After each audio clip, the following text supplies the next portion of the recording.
Hello and welcome back once again to After the Credits. Hopefully you guys can see me okay, kind of shooting this in the dark because this camera doesn't have a light on it and my overhead dome light here doesn't work, so I just got my flashlight kind of propped between my legs so you guys can sort of see my face. So this is the final movie review of 2016. I was going to see another movie tonight, but I'm kind of tired, so I was like, screw it, just get home, film this one, and that'll be it. Maybe I'll review the other movie next year. But I don't think it's really going to have an impact on my end of the year list. So I just wanted to get this one up. This one isn't really going to have that much of an impact on it either.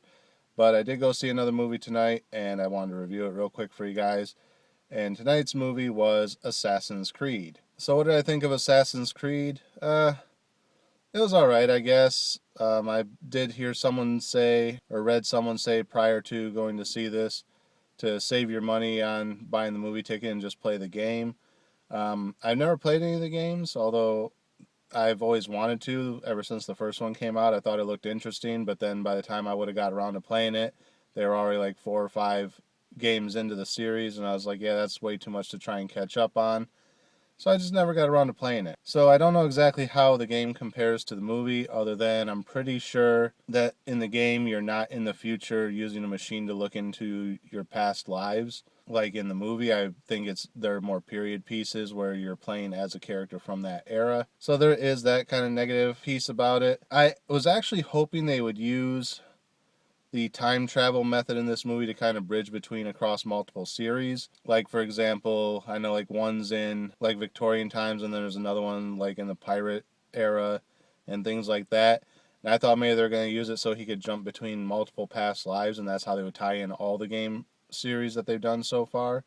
But no, they stick to one time frame, so that was kind of a disappointment as well. But it sort of fit with the movie, and again, I don't know how the overall story of the movie is involved with the games or not. So basically, in the movie, there's this organization from the distant future of 2016 who's trying to find the Apple of Eden because they said that with it they can destroy free will and stop crime and violence throughout the world.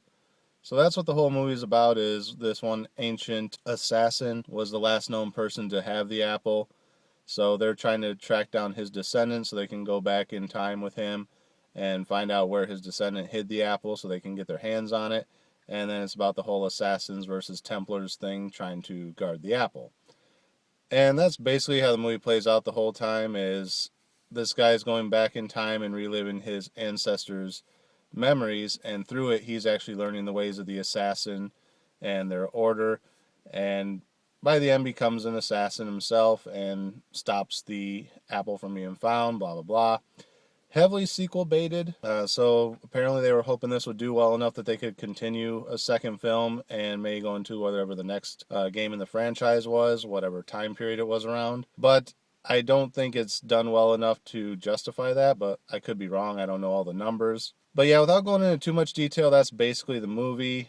What did I think of it overall? Without playing the games ahead of time, I can't really compare one to the other. What did I think of it as far as a standalone film? It could have been better, but it wasn't horrible. What would I give it as far as a star rating? Probably a 2.5. I was going to say a 3, just because it's kind of middle of the road, but at the same time, it was kind of an uneventful film. I mean, yeah, the action scenes were kind of good, except that it had like 2 different forms of choreography for the same part of the film. It's like 1 minute the movements are all fluid and like fast paced and everything, and then the next they're just like really slow and sloppy looking. And it's like, how can you in the same scene have 2 different forms of choreography? I mean, I could understand if they were different scenes in the movie and one was fast paced and everything, and then the next one was kind of sloppy and slow. I could kind of understand that. But to have the same scene have 2 different forms like that was just really off putting. And outside of that, the movie was just really uneventful. Nothing else really happened in it other than, okay, we gotta get from point A to point B so this guy gets back in the machine and we continue his ancestor's story. Why didn't you just make the ancestor's story and forget about all this future crap and then just at the end cut to the future where they're still protecting the apple? Would have made a lot more sense, but they need a plot device to draw people in, and I think it kind of hurt it. So I can't really give it a 3 based on that. So I'm probably going to give it a 2.5. Not really a whole lot else to say about it other than that. Kind of wanting to keep this short so I can get in the house and get some sleep because I am exhausted. Although I still got to edit this and put it up because it is New Year's Eve and I want to have this up before stroke of midnight. So yeah, we're going to go work on that. Not much else to say about this film. Would I recommend it? I don't know. If you like Assassin's Creed, maybe check it out, but don't go into it expecting too much. So that's it for this episode. Again, as always, thank you guys for watching. Remember to like, comment, subscribe. Share the video. Again, sorry about this darkness in the car type of thing. I got home kind of late, and I thought my dome light still worked, but it doesn't, and this camera doesn't have a light on it, unfortunately, like my old one did. So I'm kind of just winging it with a flashlight here. But yeah, as always, thanks for watching. Remember to like, comment, subscribe, share the video. Links are in the description below. Click the bell in the upper corner next to the subscribe button. Make sure you're getting alerts when these new videos go up. And until next time, we'll see you after the credits.